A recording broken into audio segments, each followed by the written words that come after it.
अस्सलाम वालेकुम स्टूडेंट्स। बच्चे नेक्स्ट टॉपिक है हमारा लाइसोसोम्स। लाइसोसोम्स साइटोप्लाज्मिक ऑर्गेनेलीज हैं जो कि मॉर्फोलॉजी के लिहाज से बाकी तमाम ऑर्गेनेलीज से काफ़ी डिफरेंट होती है।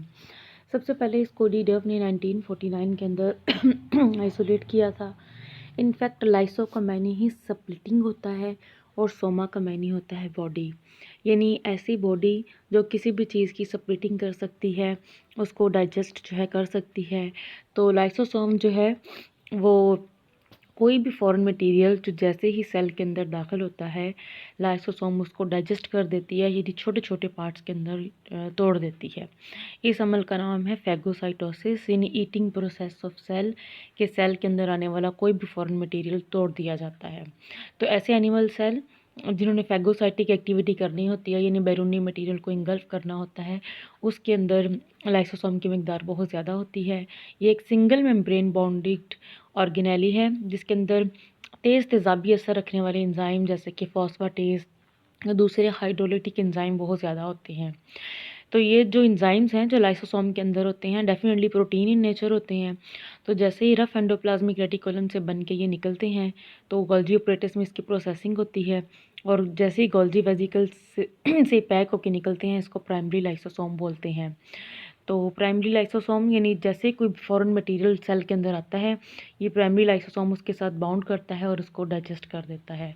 इसको हम इस तरह से डायग्राम से समझ सकते हैं। देखिए ये है रफ एंडोप्लाज्मिक रेटिकुलम, इसमें से प्रोटीन यानी वो एंजाइम्स बने हैं, ये गए हैं गोल्जी बॉडी के अंदर। गोल्जी बॉडी में उसकी प्रोसेसिंग हुई है और ये वेजिकल बन के जो है ये यहाँ से ये लाइसोसोम बन के निकल आया है। ये कोई बैरूनी मटीरियल है लाइक फूड जो सेल के अंदर दाखिल हुआ है, और ये इसकी इंगल्फमेंट हुई है पार्टिकल्स की फैगोसाइटोसिस के ज़रिए। ये प्राइमरी लाइसोसोम फूड वैक्यूल के साथ मिलेगा, और जब ये दोनों मिल जाएंगे यानी प्राइमरी लाइसोसोम फूड वैक्यूल के साथ जब मिल जाएगा तो दोनों के मिलने से बन जाएगा सेकेंडरी लाइसोसोम, और इसकी हो जाएगी डाइजेशन। ये डाइजेशन वाला मटीरियल है तो इस तरह से उसकी डाइजेशन कर देती है। इसके अलावा अगर कोई सेल के अंदर ही ऑर्गेनेली डैमेज वगैरह हो गई है, ये जैसे माइटोकॉन्ड्रिया है, तो लाइसोसोम इसको भी खा जाता है, यानी इसको भी तोड़ देता है। इस अमर को कहते हैं ये सेल्फ, इसको कहते हैं कि सेल्फ ईटिंग का प्रोसेस कह देते हैं कि अपने ही फॉरेन या डैमेज मटेरियल को भी लाइसोसोम जो है वो उसको खा जाता है।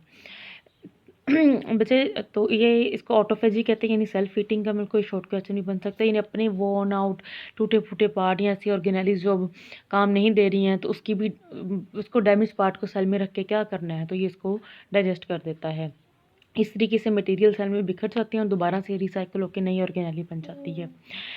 मुख्तलिफ़ किस्म की कंजेनिटल डिजीज़ भी ऐसी होती हैं जिसमें मुख्तलिफ़ किस्म के एंजाइम्स नहीं होते हैं।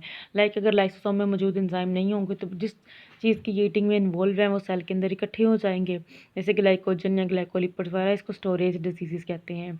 इसकी एक मिसाल है जैसे ग्लाइकोजेनेसिस टाइप 2। या इसके अंदर क्या होता है कि लीवर और मसल ग्लाइकोजन से भर जाते हैं, फुल हो जाते हैं, क्योंकि वो एंजाइम जो ग्लाइकोजन को ग्लूकोज में तोड़ने पर होते हैं वो एब्सेंट होते हैं, यानी वो वाले लाइसोसोम नहीं बनते हैं। इसी तरह एक है टे सेक्स डिजीज़, इसमें जो ब्रेन है और जो है ब्रेन वो लिपिड से फिल हो जाता है ब्रेन के सेल्स, ठीक है। तो नतीजतन ब्रेन के सेल की मेंटल रिटार्डेशन या इवन डेथ हो जाती है। उसकी रीज़न ये है कि वो एंजाइम जो लिपिड के कैटाबॉलिज्म में इन्वॉल्व हैं वो वाले एंजाइम एब्सेंट होते हैं लाइसोसोम के अंदर। तो ये टे सेक्स डिजीज़, ग्लाइकोजेनेसिस टाइप 2, इनका भी शॉर्ट क्वेश्चन पूछ लिया करते हैं। सेकेंड ऑर्गेनेली है बच्चे वैक्यूल। वैक्यूल में क्या होता है, ये बहुत एनिमल और प्लांट दोनों के सेल के अंदर मौजूद होता है, और ख़ुसूसन प्लांट के अंदर एक बड़ा वैक्यूल होता है जिसने सेंटर में एक बड़ी पोजीशन ऑक्यूपाई की होती है, जबकि एनिमल के अंदर ऐसे छोटे छोटे काफ़ी ज़्यादा वैक्यूल होते हैं। तो प्लांट के अंदर वो छोटे छोटे वैक्यूल ही मिलके जम होकर एक बड़ा सा वैक्यूल सेंटर में बना देते हैं, यानी उनके मिलने से ही वैक्यूल, कॉल्सन्स का मतलब फ्यूज़ होने से बनते हैं।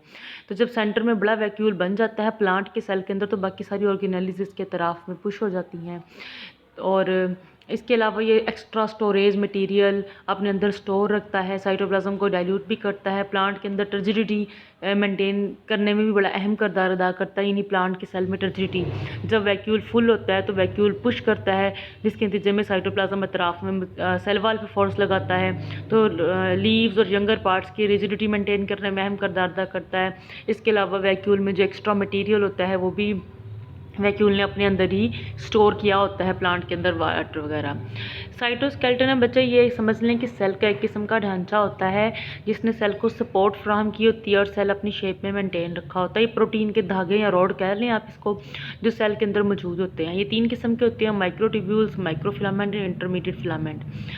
और जैसे मुख्तलिफ़ किस्म के ऑर्गेनेलीज़ भी हैं जो कि माइक्रोट्यूब्यूल से ही मिलकर बनती है, यानी साइटोस्केलेटन से ही मिलकर बनती है।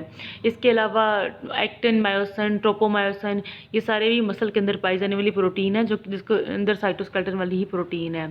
सीलिया हो गया, फ्लैजेला या सेंट्रियोल, ये सारी माइक्रोट्यूब्यूल से मिलकर बनी हुई ऑर्गेनेलीज़ हैं। और अमीबाइड मूवमेंट है, उसमें माइक्रोफिलामेंट इन्वॉल्व होता है, जबकि जो इंटरमीडिएट फिलामेंट है उनका काम शेप और इसकी जो इंटीग्रेशन है उसको कायम रखना है।